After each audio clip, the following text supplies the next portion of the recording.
ரதன்பூர் கிராமத்தோட தெருக்கள் எல்லாம் மழை தண்ணியால நிரம்பி இருந்துச்சு. ஆனா கிராம பஸ் ஸ்டாண்ட் பக்கத்துல ஒரு தார்பாய்க்கு கீழே ராஜு தன்னோட சின்ன தள்ளு வண்டிய தயார் பண்ணிக்கிட்டு இருந்தான். ராஜு ஒரு ஏழை பையன். அவன் சமீபத்துல தான் தந்தூரி சிக்கன் வியாபாரம் ஆரம்பிச்சிருந்தான். அவங்கிட்ட பெரிய ஹோட்டலும் இல்ல, நிரந்தரமான கடையும் இல்ல. என்னடா இது, விடிஞ்சதுல மழை ஊத்துது. கஸ்டமர் ஒருத்தம் கூட இந்த பக்கம் வர்ற மாதிரி தெரியலையே. கறி பூரா மசாலாவை தடவி வச்சிருக்கேன். இன்னைக்கு விற்கலன்னா எல்லாம் வீணா போயிடுமே. காசுக்கு என்ன பண்றது? அப்போ அங்கே குடை பிடிச்சுக்கிட்டு அவனோட ஃப்ரெண்டு ரமேஷ் வர்றான். டே ராஜு, என்னடா இந்த மழையிலையும் வண்டிய திறந்து வச்சிருக்க? ஊரே வீட்டுக்குள்ள முடங்கி கிடக்கு, உனக்கு இந்த நேரத்துல தந்தூரி சிக்கன் கேக்குதா? வண்டிய மூடிட்டு வீட்டுக்கு கிளம்ப வேண்டியதுதானே? என்னடா பண்றது ரமேஷ், பெரிய ஹோட்டல் வச்சிருக்கவனுங்க மழை வந்தா ஷட்டரை மூடிட்டு உள்ள உக்காந்துக்குவானுங்க. என்ன மாதிரி தள்ளு வண்டி வச்சிருக்கவனுக்கு ஒரு நாள் கடைய மூடினாலும் கஞ்சிக்கு லாட்டரி தாண்டா. யாராவது பசியோட வராமையா போயிடுவாங்கன்னு ஒரு நம்பிக்கையில நிக்கிறேன்டா. சரி சரி, ரொம்ப தத்துவம் பேசாத. நல்லா சுட சுட வாசனை தூக்குது. காசு அப்புறம் தர்றேன், முதல்ல ஒரு லெக் பீஸ போடுறா. பசி உயிர் போகுது. போடாங்கிட்டு, இன்னைக்கு இன்னும் போனியே ஆகல, அதுக்குள்ள கடனா? முதல்ல ஒரு கஸ்டமராவது வரட்டும்டா, அப்புறம் உனக்கு தரேன்.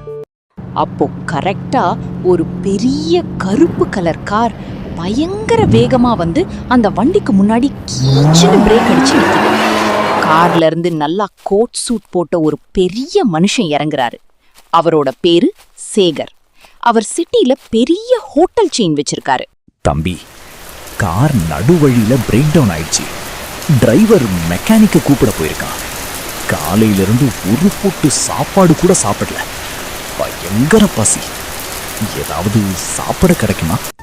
ஐயா வாங்க வாங்க, என்கிட்ட பெரிய வசதியெல்லாம் இல்லைங்கய்யா.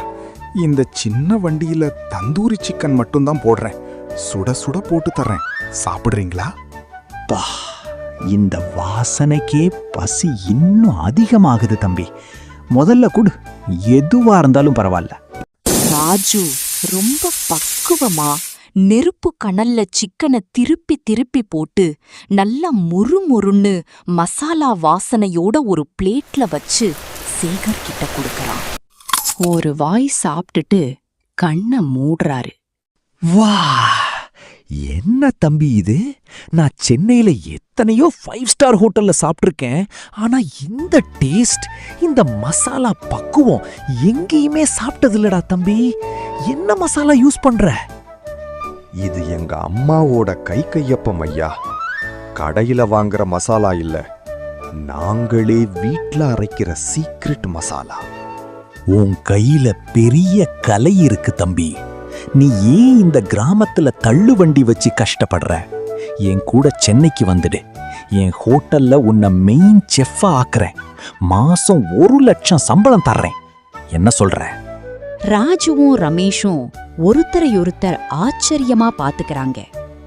ஐயா, இவ்வளவு பெரிய ஆஃபர் கொடுக்கறீங்க, ரொம்ப சந்தோஷம். ஆனா என் கிராமத்து மக்களை விட்டுட்டு எனக்கு சென்னைக்கு வர இஷ்டம் இல்லைங்கய்யா. இந்த தள்ளு வண்டியில வர்ற காசே எனக்கு போதும். உன் திறமைக்கு ஏத்த குணம் தம்பி. சரி, இது என் விசிட்டிங் கார்டு.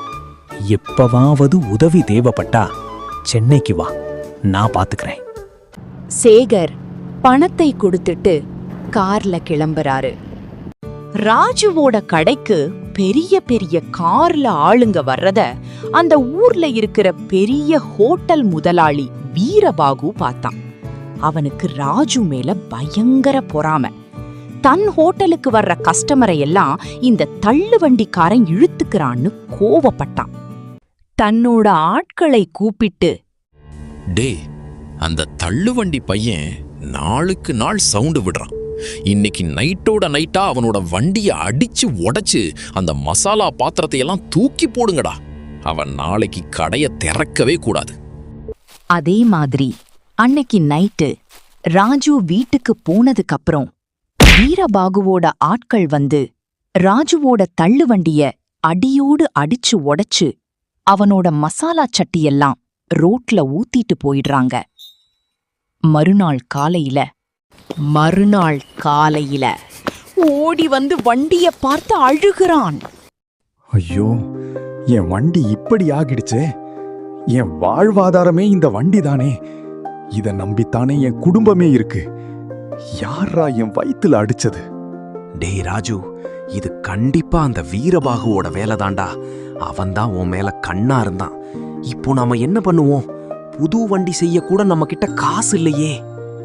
இனிமே இங்க இருந்தா அவனுங்க எங்களை வாழ விட மாட்டானுங்க ரமேஷ். அந்த சென்னை ஐயா கொடுத்த காடு என் கையில இருக்கு. நான் சென்னைக்கு போறேன். என் உழைப்ப வச்சு நான் ஜெயிச்சு காட்டுறேன்டா. ராஜு சென்னைக்கு கிளம்பி போய் சேகரை பார்க்கிறான். சேகர் அவனுக்கு தன் ஹோட்டல்ல வேலை தர்றார். ஆனா அங்க இருக்கிற மத்த சிட்டி ஷெஃப்களுக்கு கிராமத்து பையன் ராஜுவை பிடிக்கல. அவங்க ராஜுவை அவமானப்படுத்துறாங்க. ஹே கிராமத்து பையனே, உனக்கு தள்ளுவண்டியில சமைக்கத்தான் லாயக்கு. இது இன்டர்நேஷனல் ஹோட்டல். இங்க வந்து பெரிய சீன் போடுற? அண்ணே, சமையல்ங்கிறது எல்லாரோட பசியையும் ஆத்துறது தான். அது கிராமத்துல இருந்தாலும் சரி, சிட்டியில இருந்தாலும் சரி, டேஸ்ட் தான் பேசும், மனுஷன் இல்ல. அப்போ அந்த ஹோட்டல்ல ஒரு பெரிய சென்னை ஃபுட் ஃபெஸ்டிவல் போட்டி நடக்குது. அதுல ஜெயிக்கிறவங்களுக்கு பெரிய அவார்டும் சொந்தமா ஹோட்டல் வைக்க ஃபண்டும் தர்றாங்க.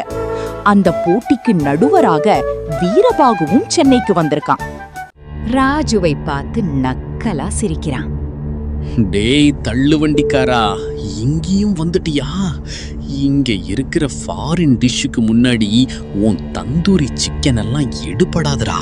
நீ தோத்துட்டு ஓட போற பாரு. வீரபாகு சார், என் வண்டிய உடைச்சு என்ன நீங்க ஓட வச்சிருக்கலாம். ஆனா என் கையில இருக்கிற டேஸ்ட உங்களால திருட முடியாது. இந்த போட்டியில ஜெயிச்சு என் கிராமத்துக்கே நான் திரும்பி வருவேன். இது என் சவால். போட்டி ஆரம்பிச்சது. எல்லாரும் விசித்திரமான ஃபாரின் உணவுகளை சமைக்கிறாங்க. ஆனா ராஜு தன்னோட அம்மாவோட சீக்ரெட் மசாலாவை வச்சு களிமண் பானையில ஒரு ஸ்பெஷல் கிராமத்து தந்தூரி சிக்கன் தயார் பண்றான். அந்த வாசனை அரங்கம் முழுக்க பரவுது. நடுவர்கள் எல்லாரும் சாப்பிட்டு பார்க்கறாங்க. முதன்மை நடுவரான சேகருக்கு டேஸ்ட் ரொம்ப பிடிச்சிருக்கு. அற்புதம்! இந்த வருஷத்தோட பெஸ்ட் செஃப் அவார்ட் மற்றும் சொந்த ஹோட்டல் கட்டும் 10 லட்சம் ரூபாய் பரிசு நம்ம கிராமத்து இளைஞன் ராஜுவுக்கு தான் சேரும். இந்த வெற்றி என் உழைப்புக்கும் என் கிராமத்து மசாலாவுக்கும் கிடைச்ச வெற்றி. என்னை வாழ விடாம துரத்துனவங்களுக்கு முன்னாடி என் திறமையால நான் ஜெயிச்சு காட்டிட்டேன். இந்த காசை வச்சு என் கிராமத்துல ஏழைங்க எல்லாரும்